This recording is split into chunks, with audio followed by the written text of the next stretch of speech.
Hello everyone and welcome back to One Track Graphics. I'm coming at you today with another tutorial and I'll be explaining 3 different methods for creating your own custom fill from images for text in Illustrator. So let's get right into it.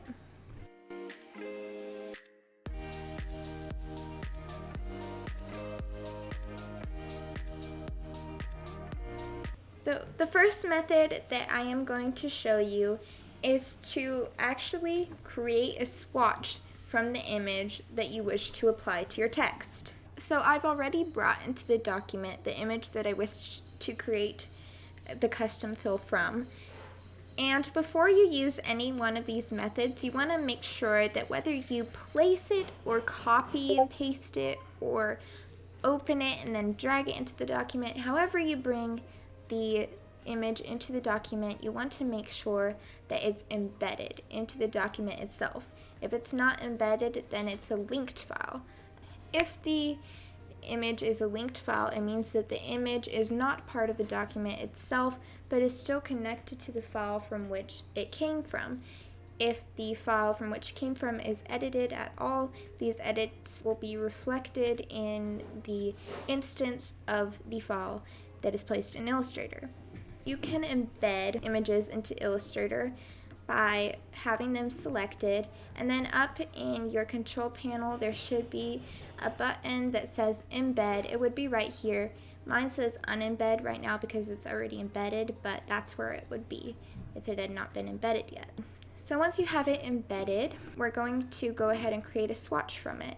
And as you can see, we can't create a swatch from it directly because this is actually an image. But one way we can create a swatch from it is actually making a pattern out of this image. So we'll make a pattern by going up to Object, down to Pattern, and over to Make. Now this will open up immediately a dialog box. It's basically telling you that the new pattern has already been added to the swatches panel, and that once you're done making any changes to it in this pattern editing mode that you're entering into, that the changes will automatically be applied to the swatch when you click that you're done, right up here. So I'm going to go ahead and click OK. And then you'll see that Illustrator is automatically generating for me several copies of the image which is within these bounding boxes right here. So the original image and the copies of it are called tiles when you're making a pattern. Several changes that you can make to your pattern are you can choose a tile type. You might choose to arrange the tiles as a brick by row or hex by column. Just play around with what settings you want. I'm going to keep it on grid. You can also choose to move the different tiles closer to or further apart from each other. I'm going to leave them close together as I want it to be a seamless pattern. And you can also choose how the tiles will overlap with each other and how many copies you want, if you want the pattern to be 3 tiles by 3 tiles, 1 tile by 3 tiles, or so on. So I'm going to just choose 3 by 3 because I don't need the pattern to be that big. So once all of the settings are to my satisfaction, I'm going to go ahead and click Done up here. Now this pattern is automatically added as a swatch in my swatches panel. So I can apply this to my text as a custom fill by simply clicking on the text with the selection tool and then opening up my swatches panel, which I already have open, and clicking on that swatch, and it will apply it. So that is the first method, and it's looking really good. I love this pattern.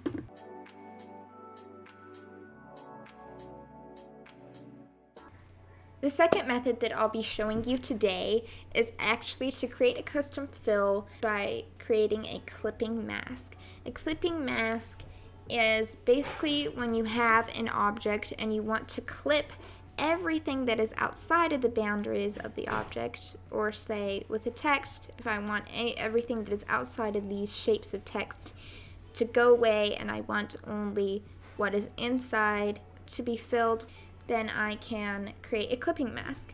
So I have copied and pasted into the document the object that I want to use. And so now I'm going to either size it up to make sure that it covers the whole text, or I'm going to size the text down to make sure that the text is completely inside that. And as you can see right now, my text is actually behind this image. I want to move it to the front because when you're making a clipping mask, the object that is in front is always going to be the one that clips everything else around it. So I'm going to move it to the front by choosing Object, Arrange, Bring to Front. After I've done this, I can go ahead and create my clipping mask by selecting both the image and the text, and then right-clicking and going down to Make Clipping Mask. This clipping mask is permanent. As I move the shapes, I'm not going to see any variation. I can resize the text and the fill will still stay the same. I can also achieve a similar effect to this by using the Layers panel.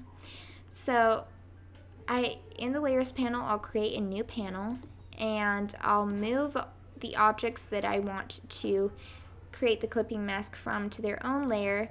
Again, make sure that the text is on top of the image, so I can do that by dragging it up above the image in the Layers panel. And then you don't need to have the artwork selected, you just need to make sure that they are the only objects on that layer and that you have the layer selected. Then you can create these 3 bars up here for the options of the Layers panel and go down to Make Clipping Mask. However, this differs from the other method of making a clipping mask in that as you move the text, it is moving within the boundaries of the image. So if you move the text outside of the boundaries of the image, you're not going to get that fill anymore. And if you move it within the boundaries, you're going to get different parts of the fill because the image itself is live and is what is filling the text. So in this case, if you want to move the text without the fill disappearing, then you're going to need to select them both and move them together. You can also resize them together.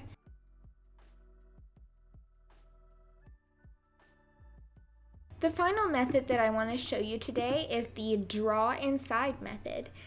How I achieve this method is by selecting the text with the selection tool, going all the way down in the Tools panel until I see this little icon right here. And as I click on that and hold down on it, I will see several options for Draw Normal, Draw Behind, and Draw Inside. If I click the Draw Inside option, these little bounding boxes will appear around the text. This is showing me that anything that is within the bounding boxes will automatically be drawn inside of the shape of the text. So I can go ahead and copy and paste or file place the image that I want to be within the text. If I place it, I'm going to place it within these bounding boxes here, and it will automatically fill the text. However, the image might be extremely disproportionate to the size of the text, so I can scale it to make it smaller, or I can move it to show different parts of the image within the text, and I can also rotate it as well. So it's very flexible as long as I keep the image within those bounding boxes and keep it big enough to cover the shape of the entire text. And there we are, our own custom fills for text in Illustrator. I hope you enjoyed this tutorial and found it very helpful. I find it a great way to really customize text and make it your own, make it fun, and make it interesting. If you want to see more videos like this, then please hit the subscribe button and make sure that you ring the notification bell so that you get notifications whenever I post new videos. Also, I wanted to share with you all that I created this video using Wondershare Demo Creator. It's a really helpful application because it allows you to record your screen with ease and also allows you to edit your own videos and the screen recordings that you've taken with it. Included in the editing software are several interesting and professional looking subtitles, openers, transitions, dialog boxes, effects, and more. If any of you are interested at all in using it, I would suggest going to their website, wondershare.com. Have a wonderful time using these techniques, and happy designing! Thanks for watching.